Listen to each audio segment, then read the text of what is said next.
Video பார்க்குற எல்லாருக்கும் வணக்கம் நண்பா. இது உங்கள் ரெஸ்லிங் கிங் தமிழ். நான் உங்கள் ரஹ்மான். இன்றைக்கி நம்ம சேனலில் பார்த்தீங்கன்னா ஆம்ஃபேரில் ராண்டி ஆர்டன் பார்த்தீங்கன்னா வேர்ல்டு சாம்பியனாக இருக்கிறாரு. ஸோ அதே மாதிரி பார்த்தீங்கன்னா பேட் மெக்கஃபி வந்து அஃபிஷியலி டபிள்யூபிள்யூ விட்டு போயிட்டாரு.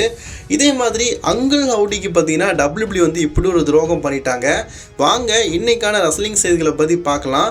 அதுக்கு முன்னாடி முதல்ல சேனலுக்கு வந்துருக்கீங்களா, மறக்காமல் சப்ஸ்கிரைப் பண்ணி பெல் ஐக்கானை கிளிக் பண்ணி வச்சுக்கோங்க.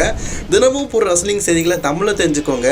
நீ எதை வேணாலும் சொல்லு, முதல்ல வந்து ராண்டி ஆர்டன் வந்து வேர்ல்டு சாம்பியன் ஆகிட்டாருன்னு சொன்னியே, அதை முதல்ல சொல்லு அப்படின்னு சொல்லிட்டு நீங்கள் கண்டிப்பாக கேட்பீங்க. நானும் அதை பற்றி தான் சொல்ல போகிறேன். நீங்கள் ரா பார்க்கும்போது நான் ஒரு விஷயம் சொல்லியிருந்தேன் ரா ரிவ்யூவில். டபிள்யூபிள்யூ பார்த்தீங்கன்னா ஷோவை முடிக்கும் போது ராண்டி ஆர்டன் வந்து குந்தரை அட்டாக் பண்ணுறாரு, அத்தோட தொடரும்னு சொல்லி முடிச்சுட்டானுங்க. நம்ம ஒரு சினிமா மாதிரி பண்ணிட்டு இருக்கானுங்க அப்படின்னு சொன்னோம்ல. அதுக்கப்புறமா என்ன நடந்து கேட்டிங்கன்னா, ஃபேன்ஸ் வந்து அந்த வீடியோவை எடுத்துருக்குறாங்க, நமக்கு ரிலீஸ் பண்ணியிருக்கிறாங்க. இதை போட்டால் காப்பரேட் வரும், பட் இருந்தாலும் நீங்கள் பார்க்கணும்ல. நம்மளை நம்பி நம்ம ரெஸ்லிங் கிங் தமிழில் ஒரு வீடியோ பார்க்குறீங்க. ஸோ அதனால் ஒரு சின்ன கிளிப்பாக போடுறேன், பெருசாக போட்டால் காப்பரேட் கொடுத்துருவாங்க, நீங்களே பாருங்கள். ஸோ அதில் ராண்டி ஆர்டன் கண்ணை குத்துறாருல, இதில் தான் டபிள்யூபிள்யூ பார்த்தீங்கன்னா தொடருன்னு போட்டாங்க, அதாவது எண்டு கார்டு போட்டானுங்க. கரெக்டாக கண்ணில் குத்துற உடனே பார்த்தீங்கன்னா குந்தருக்கு ஆர்கேஓவாக நம்ம ராண்டி ஆர்டன் போட்டிருக்காரு. ஸோ இன்றைக்கி ஷோவோட ஸ்டார்டிங்கில் பார்த்தீங்கன்னா குந்தர் லுட்விக் கேஸ் ரெண்டு பேருமே சேர்ந்து பார்த்தீங்கன்னா ராண்டி ஆர்டனை அட்டாக் பண்ணியிருப்பாங்கல்ல, அதுக்கு பழி வாங்கும் விதமாக பார்த்தீங்கன்னா ராண்டி ஆர்டன் வந்து மெயின் ஈவெண்ட்டில் குந்தருக்கு ஆர்கேஓ போட்டார். போட்டது மட்டும் இல்லாமல் குந்தர் பார்த்தீங்கன்னா கீழே வந்து ஹெவி வெயிட் டைட்டில் இருந்திருக்குது. அந்த டைட்டிலை எடுத்து நம்ம தலைமை பார்த்தீங்கன்னா ரசிகர்கள் முன்னாடி, பார்த்துங்களாடா வேர்ல்டு ஹெவி சாம்பியன்ஷிப்பு, இதை நான் பெர்லித்தில் வின் பண்ண போகிறேன் அப்படின்னு சொல்லிட்டு ரசிகர்கள் முன்னாடி பார்த்தீங்கன்னா தூக்கி காட்டியிருக்கிறாரு. உண்மையாட்டாப்பான்னு கேட்டிங்கன்னா எஸ், இது உண்மையாக நடந்திருக்குது. ரசிகர்கள் முன்னாடி பார்த்தீங்கன்னா தன்னுடைய சாம்பியன்ஷிப்பை தூக்கி காட்டியிருக்கிறாரு. இது அஃபிஷியலி பார்த்தீங்கன்னா டபிள்யூபிள்யூ வந்து ரிலீஸ் பண்ணாட்டாலும் ஃபேன்ஸ் பார்த்தீங்கன்னா இதை வந்து சோஷியல் மீடியாவில் சொல்லியிருக்கிறாங்க. இந்த மாதிரி ராண்டி ஆர்டன் பார்த்தீங்கன்னா ஆஃபேரில் வந்து சாம்பியன்ஷிப்பை தூக்கி காட்டியிருக்காரு மற்றும் குந்தருக்கு ஆர்கேஓ போட்டிருக்காரு சொல்லிட்டு வித் ப்ரூஃபோடு நமக்கு வந்து ரிலீஸ் பண்ணியிருக்கிறாங்க வீடியோவாக. அடுத்த செய்தி இதை பற்றி பார்க்க போகிறோன்னா, ஆஃபேரில் இன்னும் ஒரு சில விஷயங்கள் நடந்தது. பேக் ஸ்டேஜில் பார்த்தீங்கன்னா டபிள்யூபிள்யூ வந்து பேட் மெக்கஃபியை வந்து பேச சொல்லியிருக்கிறாங்க. அதாவது இது ரா முடிஞ்சதுக்கப்புறமா பேட் மெக்கஃபி பார்த்தீங்கன்னா ரசிகர்கள் எல்லாருக்குமே தேங்க்ஸ் பண்ணியிருக்காரு. நான் வந்து டபிள்யூபிள்யூ விட்டு கிட்டத்தட்ட ஒரு 4 மாதம் வந்து டபிள்யூபிள்யூக்கு வரமாட்டேன். அதுக்கு காரணம் என்னதுன்னா, அவர் வந்து ஃபுட்பால் ஆக்சுவலி அவர் டபிள்யூபிள்யூ கான்ட்ராக்ட் போடும்போதே சொல்லிட்டாரு, ஃபுட்பால் லீக் நடக்கும்போது கண்டிப்பாக வந்து நான் டபிள்யூபிள்யூவில் கமெண்ட்ரி பண்ண மாட்டேன், ஃபுட்பால் லீக்கு தான் நான் கமெண்ட்ரி பண்ணுவேன்னு சொல்லிட்டாரு. ஸோ அதனால் அவருடைய கான்ட்ராக்ட் பேஸ் படி பார்த்தீங்கன்னா இப்போ வந்து ஃபுட்பால் லீக்கு அவருக்கு கமெண்ட்ரி பண்ண போகிறாரு. பேட் மெக்கஃபியோட ரிட்டர்ன் பார்த்தீங்கன்னா ஜான்வரி மந்த் இருக்கும் அப்படிங்கிற மாதிரி சொல்லியிருக்கிறாங்க. ஸோ அதனால் மைக்கேல் கோல் தான் பார்த்தீங்கன்னா ராஸ் மேட்டர்னு சொல்லிட்டு ரெண்டுத்தையும் பார்த்தீங்கன்னா மேனேஜ் பண்ணுற ஒரு விஷயமா இருக்க போகுது. அதே மாதிரி பிரான்சன் ரீட் இன்றைக்கி மிஸ்ஸாக அட்டாக் பண்ணும்போது அவரை காப்பாற்றுறதுக்காக பார்த்தீங்கன்னா அந்த இடத்துக்கு நம்ம பிரான் ஸ்ட்ரோமன் வந்திருந்தார். அஃபிஷியலி டபிள்யூபிள்யூ பார்த்தீங்கன்னா நெக்ஸ்ட் வீக் வந்து பிரான்சன் ரீடுக்கும் பிரான் ஸ்ட்ரோமனுக்கும் ஒரு மேட்ச் நடத்துகிறாங்க. இப்போ தாண்டா நீங்கள் பிரான் ஸ்ட்ரோமனுக்கும் பிரான்சன் ரீட்டுக்கும் ஒரு தகுதியான மேட்ச்சை வைக்கிறீங்க. ஏன்னா பிரான்சன் ரீட்டுக்கு யாரெல்லாம் வெயிட் ரெஸ்லர்ஸோ அவங்க கூட மேட்ச் வைக்கிறீங்க, ஹெவி வெயிட் ரெஸ்லர் கூட வைக்கவே மாட்டேங்கிறீங்க. இன்றைக்கி தான் பார்த்தீங்கன்னா ஒரு செம்மையான சம்பவம் நடக்கிற மாதிரி ஒரு சரியான மேட்ச்சை நீங்கள் புக் பண்ணியிருக்கீங்க. கண்டிப்பாக நான் அந்த மேட்ச்சுக்கு ஒரு பெரிய எக்ஸ்பெக்டேஷன் இருக்கிறேன். ஏன்னா எல்லாரையுமே தூக்கி போட்டு பந்தாடுற பிரான்சன் ரீட் பிரான் ரோமனையும் பண்ணுறாரா அப்படிங்கிறத வெயிட் பண்ணி தான் பார்க்கணும். ஆனால் பிரான் ஸ்ட்ரோமனை சமீப காலமாக டபிள்யூபிள்யூ பார்த்தீங்கன்னா ஒரு அடிமையில் ஒரு லிஸ்ட்டாக தான் வச்சுருக்கிறாங்க. பெரிய ஒரு பொசிஷன்லலாம் காட்டலை, மீண்டும் அப்படி தான் காட்டுறாங்களா அப்படிங்கிறத வெயிட் பண்ணி பார்க்கலாம். பிரான் ஸ்ட்ரோமன் இருக்கிறார்ல, அவர் பார்த்தீங்கன்னா டபிள்யூபிள்யூக்கு வந்து கிட்டத்தட்ட ஒரு 1.5 வருடம் ஆகிட்டு அதில் பெருசாக பார்த்தீங்கன்னா அவர் எதுவுமே பண்ணலை. அது ஒரு குறிப்பிடத்தகுந்த விஷயம். மிட்கார்ட் டைட்டிலுக்காக மோதி கூட தோற்று தான் போகிறாருங்க. அவர் ஃபார்மர் யூனிவர்சல் சாம்பியன். அடுத்தது பார்த்தீங்கன்னா அங்கிள் ஹவுடியை பற்றி தான் நம்ம பார்க்க போகிறோம். நெக்ஸ்ட் வீக் நடக்க போகிற மண்டே நைட்டால் அங்கிள் ஹவுடியோடைய பார்த்தீங்கன்னா டெபியூட் மேட்ச் இருக்க போது.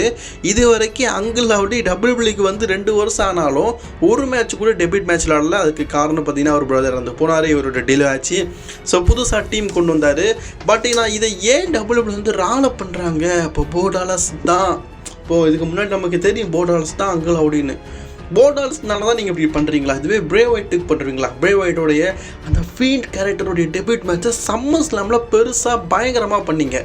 அது ரசிகர்கள் மத்தியில் வரவேற்பு கிடச்சிது, நல்லா இருந்தது அப்படின்னு. பட் நான் இவருக்கு மட்டும் ஏன் இப்படி அங்கிள் ஹவுடிக்கு நீங்கள் பேசின் பெர்லித்தில் ஒரு மேட்ச் கொடுத்துக்கலாமே. சம்மர் ஸ்லாமில் கூட ஜாக் கேபிள் கூட ஒரு மேட்ச் வைப்பாங்கன்னு நினச்சோம், பட் நான் வைக்கல.